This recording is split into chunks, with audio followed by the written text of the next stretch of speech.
Boa noite, a paz do nosso Senhor Jesus.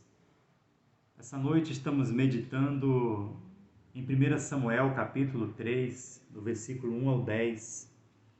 E gosto muito dessa passagem que Deus chama a Samuel ainda menino, provavelmente aos 12 anos.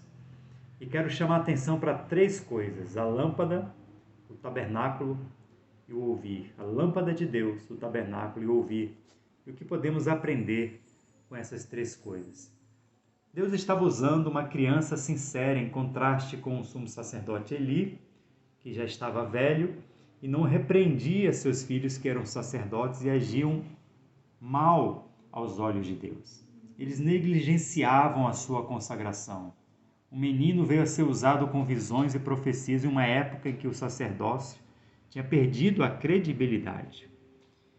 E aí, uma observação: como as pessoas podem perder o sentido da adoração, do relacionamento com Deus, por adotarem uma postura apenas ritual, mecanizada, sem essência do culto, perdendo o seu propósito.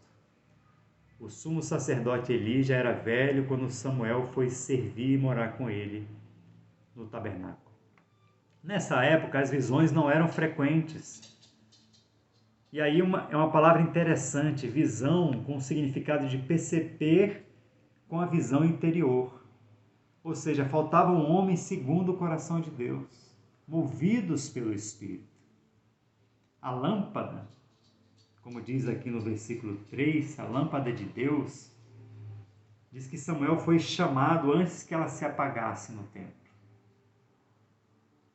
Permitir que a lâmpada se apagasse antes de amanhecer era uma violação sacerdotal naquela época. Então, Samuel foi chamado na presença dessa luz.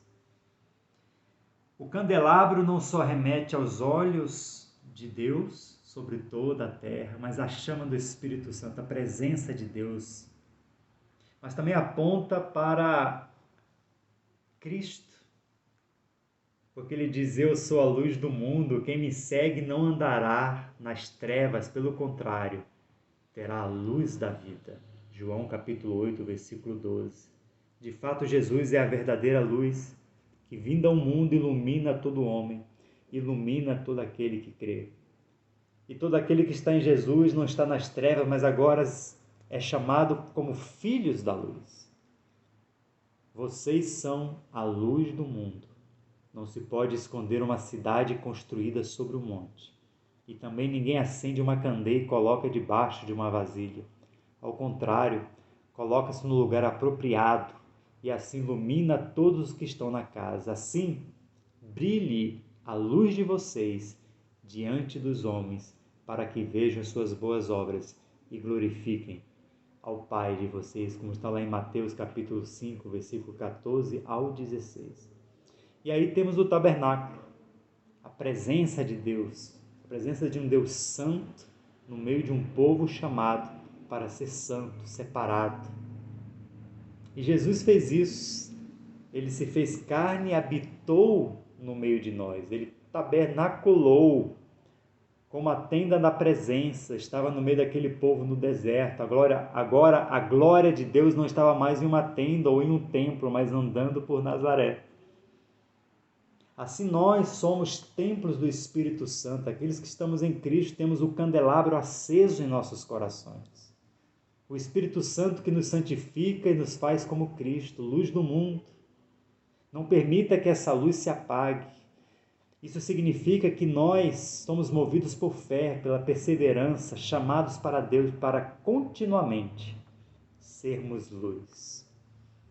E aí, no versículo 10, diz: e veio o Senhor e ficou ali, e chamou como das outras vezes Samuel. Então disse Samuel: fala, que o teu servo está ouvindo.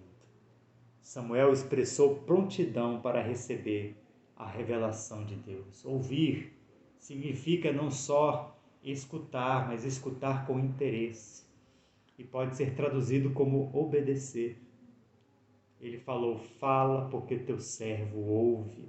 A disposição inteira de obedecer a Deus, assim como Paulo nos diz lá em Romanos, capítulo 10, versículo 17, A fé vem pelo ouvir. E ouvir o quê?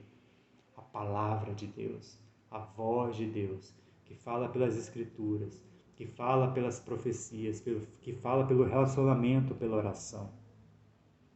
Mas a Bíblia também fala que nem todos aqueles que ouvem o Evangelho crerão nele. Nem todos que ouvem se sujeitarão à vontade de Deus, mas que o meu e o seu coração e os nossos ouvidos estejam atentos ao que Deus fala. A chama que nos permite ouvir.